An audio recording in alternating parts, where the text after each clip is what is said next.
दुनिया का सबसे नया और सबसे खतरनाक नाम जुड़ने जा रहा है, अस्त्र। जब दुनिया को पता चलेगा कि भारत ने 100 किलोमीटर से ज्यादा रेंज वाली स्वदेशी सीकर से लैस दुनिया की सबसे एडवांस एयर टू एयर मिसाइलों में से एक बना ली है, तो आप कल्पना कर सकते हैं कि भारत का रुतबा कहां पहुंचेगा। अस्त्र सिर्फ एक मिसाइल नहीं है, ये मेक इन इंडिया की वो दहाड़ है जो पूरी दुनिया को सुनाई दे रही है। अस्त्र को जो चीज सबसे ज्यादा खतरनाक बनाती है वो है इसकी यूनिवर्सल एप्लीकेबिलिटी, यानी इसे भारत के लगभग हर फाइटर जेट पर लगाया जा सकता है। ये किसी एक प्लेटफॉर्म तक सीमित नहीं है। डीआरडीओ ने इसे एक मॉड्यूलर डिजाइन दिया है। इसका सफल परीक्षण सुखोई 30 MKI पर तो हो ही चुका है, जो भारतीय वायुसेना की रीढ़ की हड्डी है।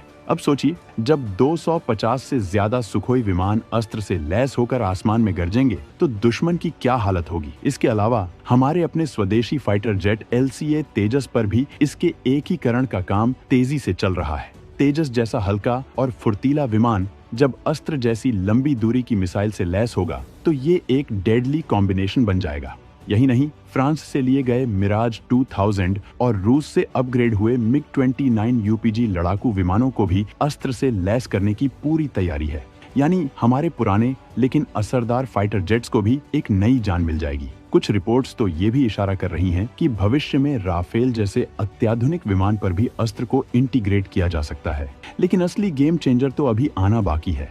भारत अपने भविष्य के लिए जो 5वीं पीढ़ी का स्टील्थ फाइटर जेट बना रहा है, यानी एमका एडवांस्ड मीडियम कॉम्बैट एयरक्राफ्ट, अस्त्र मिसाइल उसकी मुख्य हथियार होगी। कल्पना कीजिए, एक ऐसा विमान जो दुश्मन के रडार पर दिखाई ही न दे और वो अपने अंदर छिपी अस्त्र मिसाइल को 150 से 200 किलोमीटर दूर से लॉन्च कर दे। दुश्मन को पता भी नहीं चलेगा कि हमला कहां से हुआ और किसने किया। ये सिर्फ एक हवाई लड़ाई नहीं होगी, ये एक तरफा शिकार होगा। डीआरडीओ सिर्फ यही नहीं रुका है, ये तो बस शुरुआत है। अस्त्र MK1 की सफलता के बाद अब अस्त्र MK2 और अस्त्र MK3 पर काम शुरू हो चुका है। बताया जा रहा है कि अस्त्र MK2 की रेंज 160 किलोमीटर तक होगी और ये डुअल पल्स रॉकेट मोटर से लैस होगी, जो इसे आखिरी चरण में और भी ज्यादा रफ्तार और सटीकता देगी। लेकिन असली प्रलय तो अस्त्र MK3 मचाएगा, जिसकी रेंज 200 किलोमीटर से भी ज्यादा होने की उम्मीद है और इसमें रामजेट इंजन जैसी अत्याधुनिक तकनीक का इस्तेमाल किया जाएगा। ये वो तकनीक है जो मिसाइल को लगभग हाइपरसोनिक गति तक पहुंचा सकती है।